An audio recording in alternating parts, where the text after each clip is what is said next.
Kumusta mga brad? Yung ibang mga motor nga po may kamuka at may mga motor nga din pong may muka. Yes po, may mata, may ilong at may tuka. Katulad na nga lang po dito sa motor na ito. Ito ang Yamaha Vinora. Nasa unang tingin pa lang, makikita mo na agad na mayroon siyang mata, which is the headlight niya. Alam ko may mga taong magsasabing pangit siya, motor na pang tanga. Pero kasi lagi po nating tatandaan na sa pagdaan ng araw nag-i-evolve po yung itsura ng mga motor. Yung itsura mo lang yata ang hindi na mag-i-evolve. What happened to your face? Pangit, right?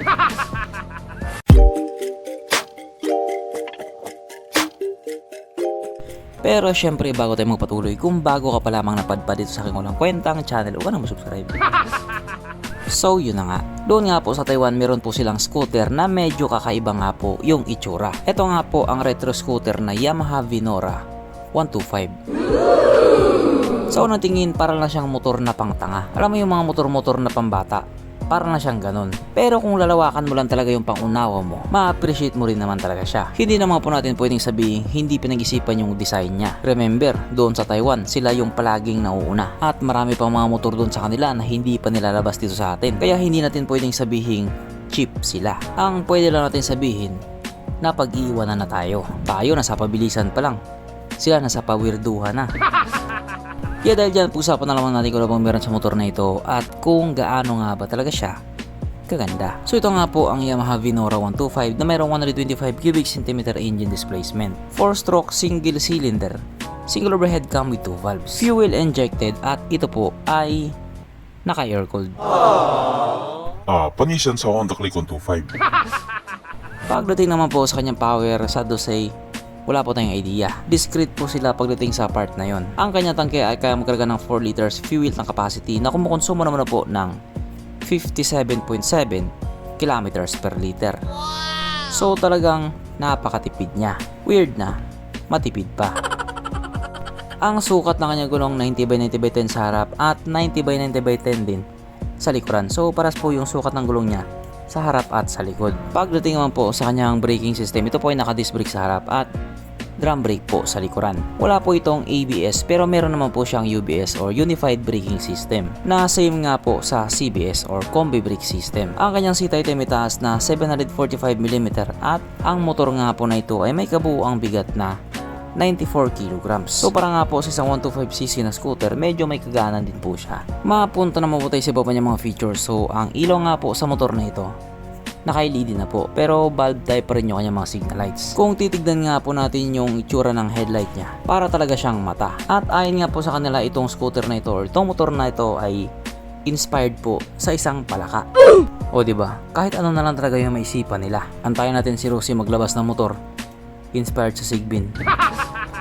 Kasi nga diba, si Kawasaki meron na silang Corleo na inspired daw sa kabayo. Kaya sa ngayon yung labanan hindi na pabilisan, pawirduhan. Ang kanyang gauge panel ito nga po ay naka-digital. At ang isa nga din po sa nagpastig dito sa motor na ito ay naka-naked handlebar siya. Mas malinis siyang tignan. At dahil ito nga po ay 2025 at updated model, syempre naka-smart key na po ito. Nakakilis na po siya. Pero may mga variants po sila na disusi pa din. Ikaw brad, alin yung gusto mo? Keyless o disusi pa din? Kaso lang dahil ito nga po ay bagong motor, wala na po siyang kickstart. Flying kick baka gusto mo. Pero ito, sigurado ako magugustuhan mo talaga to sapagkat nandito na nga po tayo sa exciting na part, ang kanyang mga suspension. So sarap ang bahagi nga po ito ay ginamitan ng telescopic fork at sa likuran naman ito po ay gumagamit ng single shock absorber na ayon nga po sa mga taong nakagamit sa motor na ito, maganda ang bounce.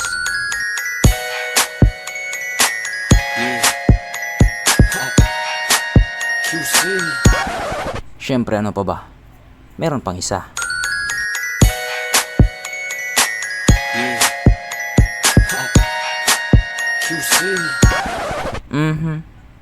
Panigurado.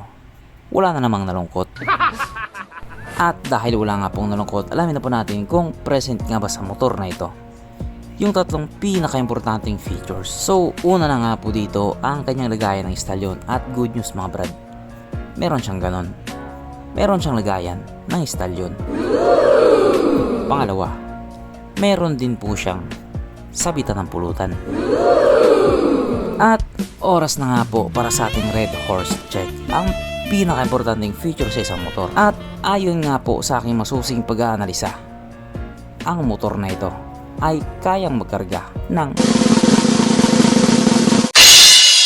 2 kahong Red Horse.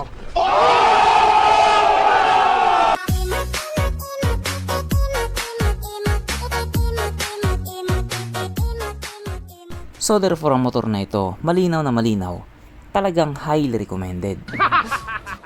Sigurado ako hindi mo na gusto yung marinig kung magkano yung presyohan nito. Sapagkat ito nga po ay nagkakalaga ng 81,000 New Taiwan dollar. Na kung i-convert nga po natin into Philippine peso, ito po ay papatak ng 151,000 pesos. Ha? O diba? Ang mahal niya. Pero yun naman po ay presyo doon sa Taiwan. At sa ngayon wala pang balita kung ilalabas yan sa Pilipinas. Kaya wag ka nang magreklamo. So hanggang dito na lang muna mga brad, kung may gusto kong sabihin or gustong idagdag doon sa mga sinabi ko, mag-comment ka na lamang sa baba. Okay, bye.